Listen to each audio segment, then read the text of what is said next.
All right, guys. Hopefully everything is working all right. Let me know if you can hear me just fine. I am going to go and make sure I put a link to this on the Facebook page for the group. So give me just a second to do that. And if you were watching Richard's stream, go ahead and continue watching that. Um, for I think he was about to wrap up.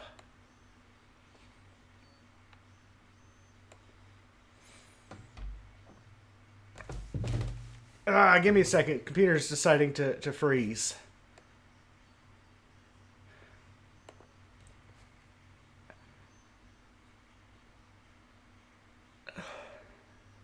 Okay, cool. All right. So I just got it posted up on the Facebook group. We're going to be talking about the virtual recording of Symphony 2. And hopefully there'll be some participants joining in. I have been working on uploading the click tracks for the piece. I have split the piece into 11 different click tracks over the entire 50 minutes of the piece. So participants should have tracks 1, 2, and 3 are uploaded to a new Google Drive. Track 4 will be uploaded as soon as I finish the stream here. It is complete and ready to go, and I may try and get track number 5 done this evening. So I'd get us nearly halfway there with the click tracks. Go ahead, if you are participating in the project, go ahead and in the comments say what instrument you're playing so I know who is here. I know Ratchet's here. He's covering some of the percussion stuff.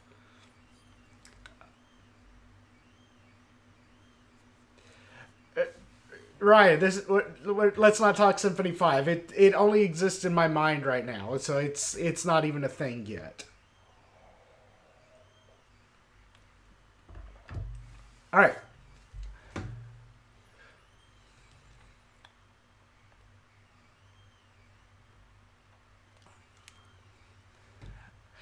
Okay, so I think I will talk a little bit about the recording process. All right, got alto sax, organ, basset horn.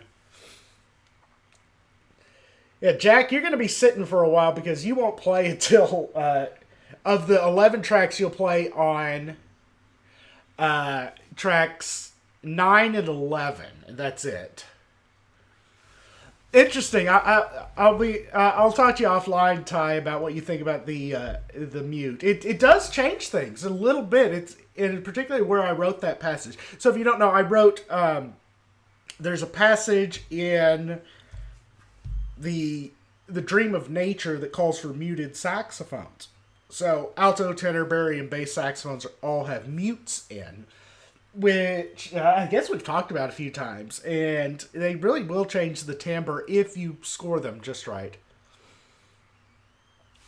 As a tuba player, you're used to it. Yeah, organ parts in symphonies tend to be very minimal, unless you're dealing something like the Sasson organ symphony, and even then, it doesn't even come in until halfway through. The organ in this piece is one massive chord at the end of the Dream of War, and then there's a chorale, the Dream of Death. Hi, Heather. So yeah. All right. So let's talk about how to do some of the recording. So in the Google Drive right now, there are 3 click tracks. The 4th one will be uploaded soon, and the 5th one may be uploaded tonight. What I am doing is I'm doing everything in the program called Audacity. If you don't know it, it is just it's a free sound recording program. It will do pretty much everything you need. You can just download it and plug your mic in and record into there. The easiest way to do this will be just simply load up the track, the click track, and these are all in a WAV file. So they're going to be a little bit hefty to download, but in the long run, there'll be better sound quality. Anyway, so you load up your WAV file, and then in Audacity, create a second track and record to that second track. Record it to mono, and do not add anything else to the track. So once you are through with that, you will then delete the first track, the click track, and then you can save that as a WAV or as a FLAC file. And you can send that to the email address that is in the Facebook group. All right. Hopefully those instructions are going to be pretty clear. And the reason we'll do it that way is that by doing it that way, every single track will line up at the exact spot at the beginning, and I shouldn't have to do much, if any, aligning of tracks. Does the muted bass sax part only use range for most of the keys down? No, it's in the upper range of the instrument. It's all with the octave key.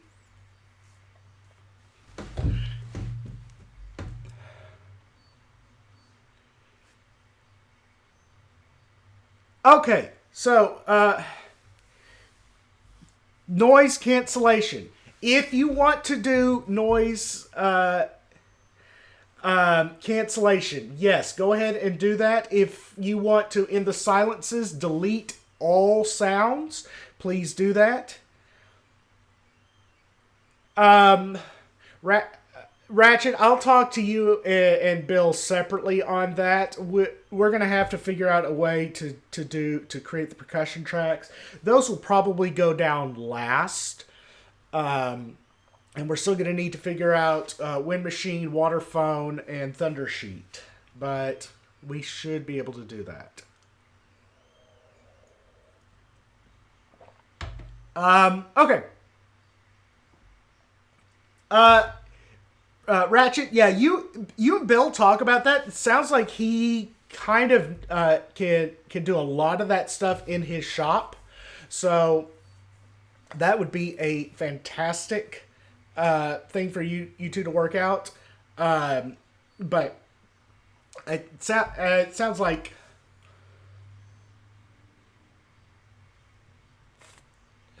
Yeah. So, yeah. Noise reduction. Okay, so some things with recording.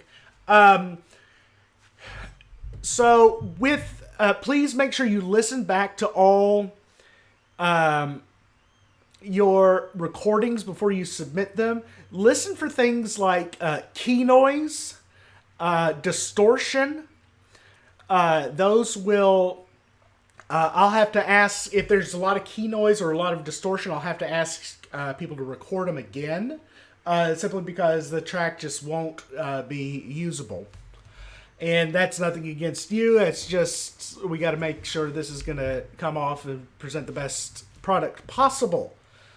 And key noises, particularly for woodwinds, put the microphone a little further away than you would think, particularly clarinets. Bassoons, in particular, need the microphone a little bit further away. Bigger instruments need it a little further away. Saxophones will need it a little further away. Those tend to be the noisier instruments. Brass, make sure you're not overpowering the microphone. All right. Has anybody I know I've had one person record a few tracks, and that was before I gave any kind of instructions on how to do that. Has anybody started really sitting down and practicing the piece? Are there any questions on it? Notation issues? Weird markings you might see?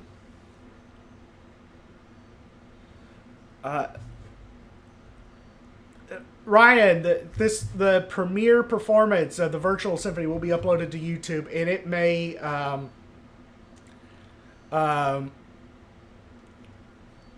it may be a couple months before we complete the full thing. So it's going to be a long work in progress. Yeah. Yeah, Ty, you may. I have some clickety clackety instruments myself, and Oh, good. I like hearing it's a delight to play. It's a, when I write music, I'm always thinking about the players and would they like to play this part or not. Now there are always passages that are going to be difficult. I know all the upper woodwind players hate me for the awful quintuplet section in the Dream of War because it's beastly, but to that I say, you can fake it pretty easily, hopefully. Flutter tongue, something like that. As long as it comes out sounding nasty, it's good. All right. So, yeah. So with the recordings, it should, when you do your recording, I would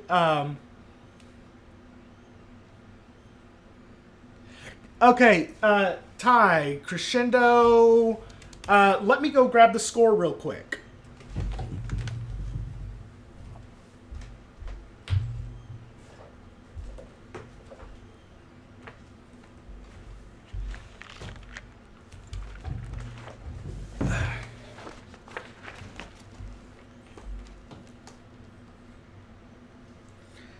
All right, so Ty's question is, in the opening, at the end of it, there's a massive crescendo, but he does not have it.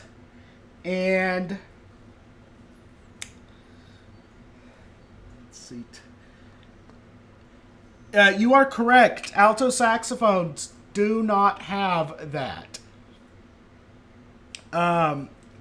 Only parts of the ensemble have that crescendo. It's only going to be those playing the melody. Everybody else is going to be stagnant, so it's not a full ensemble crescendo. But it is correct. Thank you, mine. Yeah, it's I wrote this piece with my orchestration books in mind. So it was me. I was writing this concurrently with Volume 1 of Band Orchestration, and Volume 2 of Band Orchestration really pulls heavily from the piece, as well as Volume 3. And a lot of what I was writing were meant to be orchestration examples of what you can do. So that's one of those things that I was always in the back of my head thinking orchestration textbook, and it is highly unusual for wind band work. I will not deny that, but it's going to be highly colorful too. All right. Anybody else find any questions they have in their parts?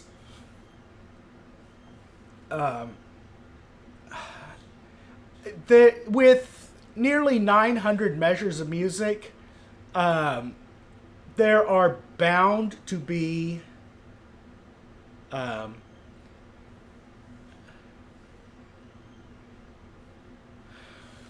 okay, question 2. Since you're the composer, go through your opinion on this. Do you want vibrato except where you explicitly say non-vib?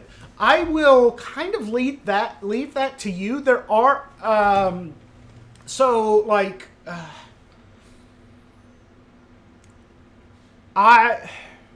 mean, in passages of technique, I wouldn't use it.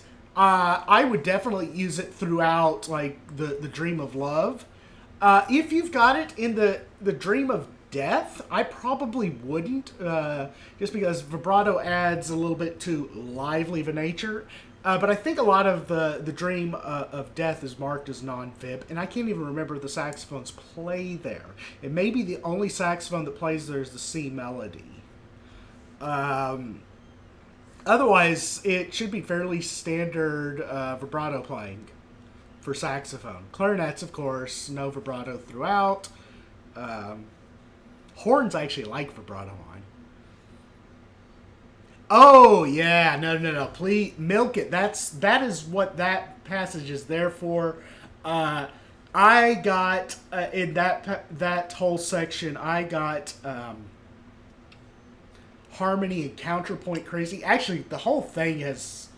The more I really go back and look at what I did, it's like, oh yeah, there's a lot of counterpoint here.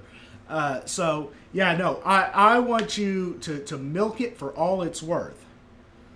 Measure 214. Glockenspiel.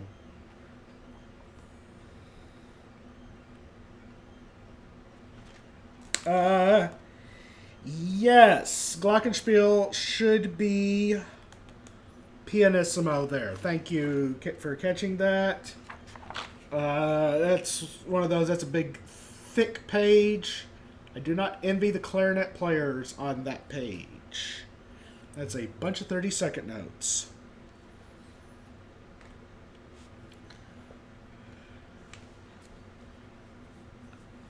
The octave jumps from top B's and C's near the end, and the horn parts are very difficult. Okay, so on those, yes, I know they are difficult. That whole section there is designed to sound like, if you can make it sound like an air raid siren, that, if you think of it in those terms, beat-o. I don't really care so much about the pitch accuracy as more the aggression with it. So, yeah, with everything that's going to be going on at that exact moment, that horn line just kind of needs to really cut through. But accuracy, not huge. I mean, be as accurate as possible, but be as bold as possible.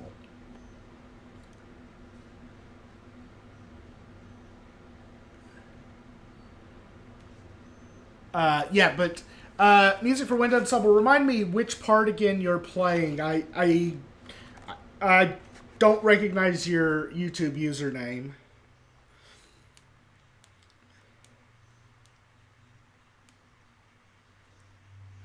Also, we still do have a few spots open. If anybody knows anybody who'd be willing to fill spots, in brass I still need both baritone horns and the bass trumpet. It's more of a Maslanka ideal, the whole thing. Effect is greater than accuracy. Yes, absolutely. All right, you're playing second horn. Okay. Yeah, so with all six horns playing that passage, it should come out okay, and I will probably in the end boost the sound a little bit in the final mix. But it should just kind of cut through the ensemble kind of like a laser. But yeah, no, I have never been one to be hyper concerned about accuracy as long as the effect is there and there's a good emotion behind it. I'll leave accuracy for band directors. That's their job. I just put the notes down. Okay, anybody have any other questions? Okay, can I explain how the recording process will take? Okay, all right, excellent. Okay, so what you'll do is you will, in your recording software, again, I'm using Audacity to record. So just open up a track, the click track in Audacity or whichever program you're using, and you will simply hit play or hit record. And on that, it should play the track along with your recording. You will have two measures of whatever the tempo is. And I have that set. Downbeat is a snare drum and claves, and then all other beats are claves. So there's no actual metronome sound built into Finale, so I just created one. So once you start recording with that, you will play your track against the click track. Once you have your track recorded and it's accurate, you can then delete the original click track. And once you delete the click track, save the file as a WAV file or a FLAC file and email it to me. And hopefully that makes sense. If that does not make sense, please let me know. I will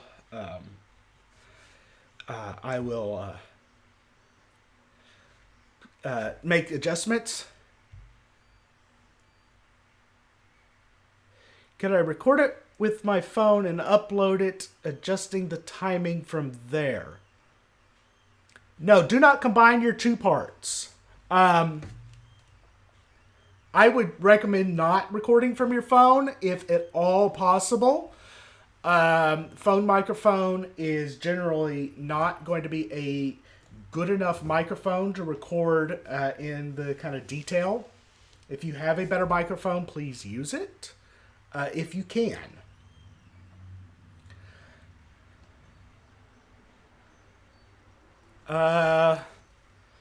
Let's see. I'm going to play one of the click tracks. I'm going to play click track 2. I'm going to see if it comes through the my system.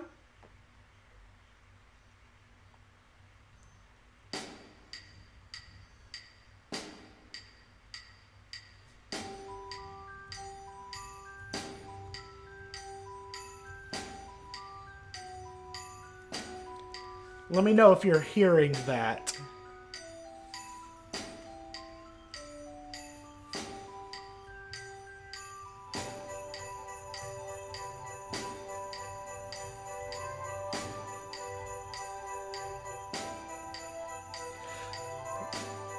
Jared, a good USB mic. I am using a Blue Yeti. These are really good. Blue Snowballs. Yeah.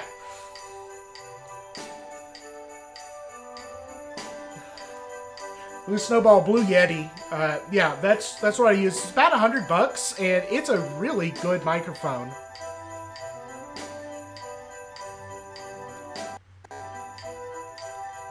All right, so yeah, I'm figuring. So,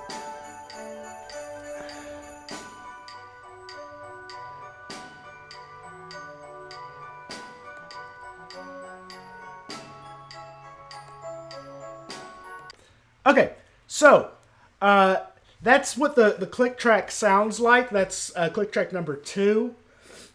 Basically, what you would do is start your audio recording and the click track should be the exact same length. You should start your recording exactly when the click track starts and end it when the click track ends. I will be able to chop off any excess at the end, but chopping off from the beginning will be much more difficult because I'll have to align everything and it will be down to millisecond adjustments here and there, which I can do, I just don't want to. But if everybody starts the click track at the beginning of the recording and starts the recording there, it should all line up and I shouldn't have to do as much manipulation on the final assembly. But yeah, so if you're looking at the microphone, the Blue Yeti that I've got here, it's got a lot of different functions on it. It's got 4 different kinds of recording patterns on it: cardioid, surround sound, and a few others. I'm not a recording guy; I'm a composer, so I never got into that level of stuff.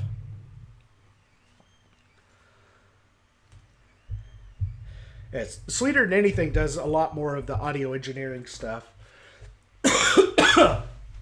Okay. Anybody have any other questions about parts or recording? Hopefully, my recording instructions are pretty straightforward.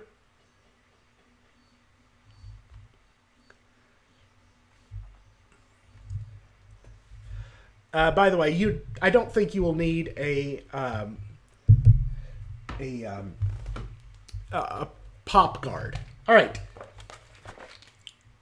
6:33. The rest of the orchestra drops out. Drops to pianissimo. 6:33.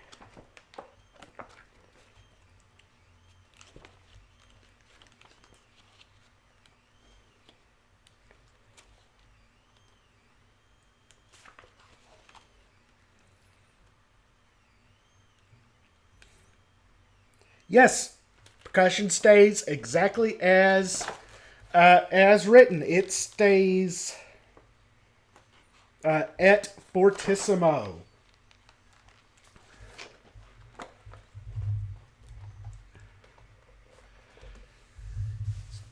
Sounds good, Ty. Cardioid would be best. Yeah, that's typically what I use. All right. Can I go over which parts still need covering? All right, so for brass, I still need bass trumpet, and I need baritone horns 1 and 2. In woodwinds, I still need a confirmation on both piccolo parts and principal oboe. And I think it's just those 6 players. Oh, I also need harp and piano.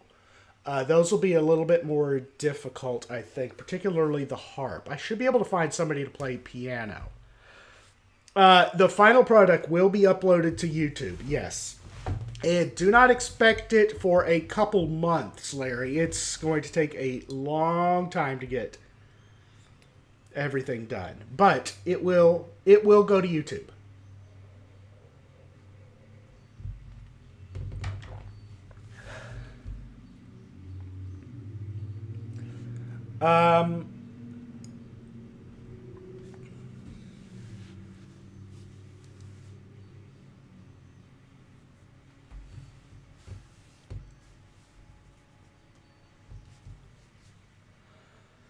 All right.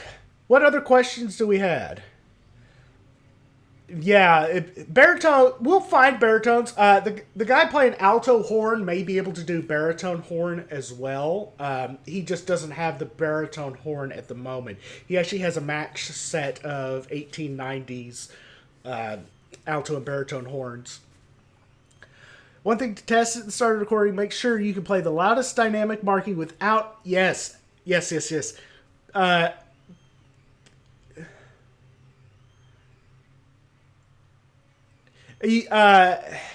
So if you are recording, yeah, try and max out your mic and then reset your settings to make sure you don't max out your mic.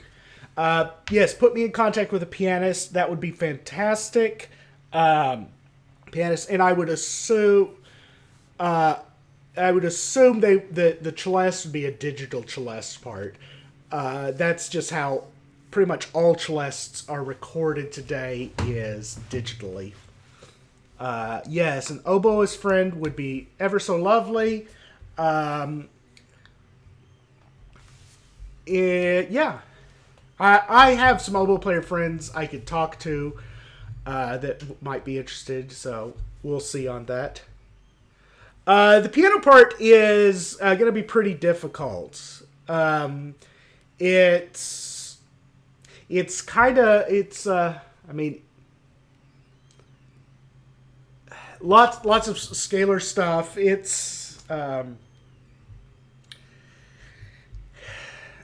It definitely needs to be recorded on a real piano, probably a grand piano, because there's a lot of really big, heavy, thuddy bass stuff in there. But it would definitely be something for a true pianist.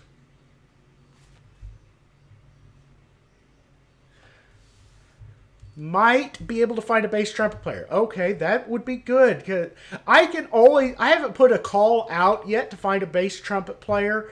Um, I have a friend who is getting a bass trumpet. He's having one custom built, and he would do it, but he doesn't have the instrument yet. So we'll see what happens there. Um, yeah, bass trumpet. I still need E flat trumpet as well. The harp part is lots of glissandos.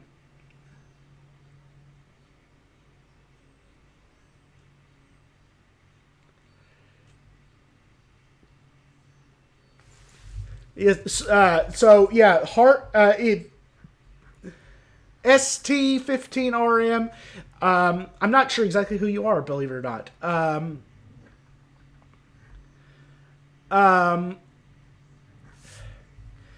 the hard part is difficult, but it does have it was conceived for harp. I mean, it's got all the pedal markings in there in the harp part. One of your coworkers could cover pick 2 part except for the G treble stuff. Um, yeah, that's why I'm trying to find for Piccolo 2 a local Piccolo player, because I can get the G treble flute up here. I just need to contact David about that and borrow the instrument. That's not a big deal. Yes, Sweeter. Yes, I am requesting everybody record at 24-bit at 48K. That way, we'll all have at least a similar sound quality. So hopefully everybody is going to be able to do that.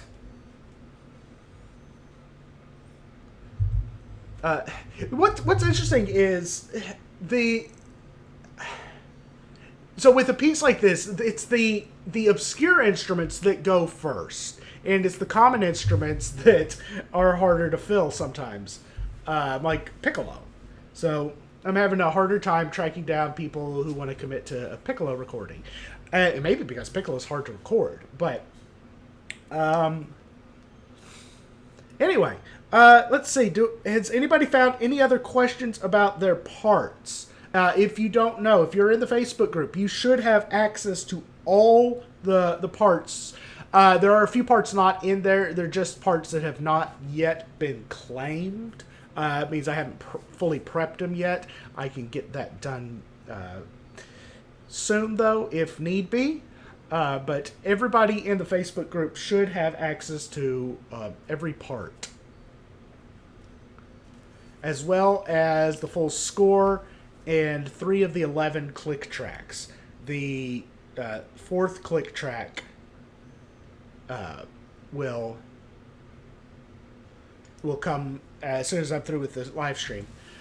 No one wants to play piccolo. Everyone likes their ears. Yeah, you surprised? Okay, there is one diabolical piccolo part in the Dream of War where I have the piccolos playing a melody in minor seconds, which is supposed to really be kind of a punch. And of course, it's a political statement, but we won't get into that because we don't need to talk about politics. But okay, Ratchet, we'll talk offline. I'll get that first oboe part prepped. It's not terrible. It's got some nice stuff in it.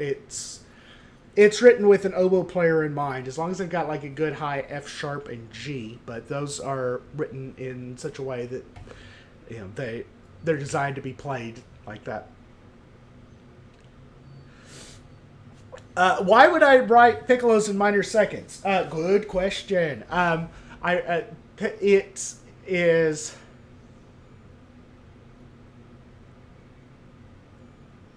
Right. So I had like 4 or 5 people want to play the Ephor part, but nobody wants to play the piccolo part. So the piccolo part in as I was writing this piece was uh, the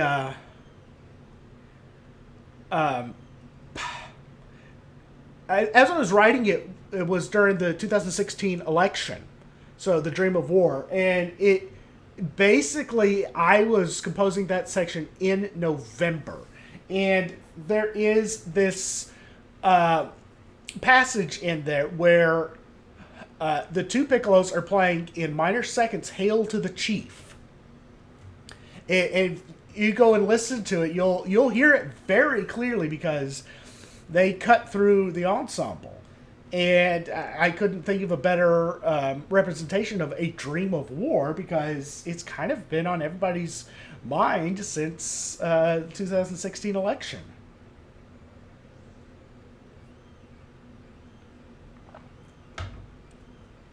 And that election actually changed how that section was going to be written because it was originally going to be the Dream of Monsters, and I wanted it to be much more monstrous, like thinking about like a monster under your bed, but it became war became much more tangible at that point and much more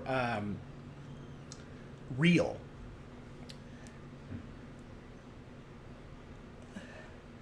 Okay. Yes. So if you don't have good recording equipment, if you know someone who would like to take over the part, please let me know. Message me on Facebook and we can talk there. I've got with all the 6 horn parts. I think we can find another horn player who is willing to do it. So yeah, we can work that out, and just message me after the live stream's over. We'll talk there.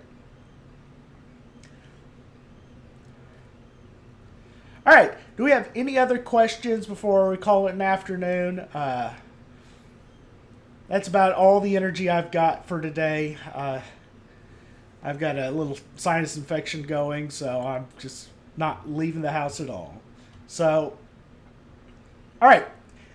If you have any more questions, contact me on Facebook in the Symphony group, and we'll talk later. I will upload the next click track here very shortly, and I will also talk about instructions on the Facebook group. All right, I'll talk to you guys later.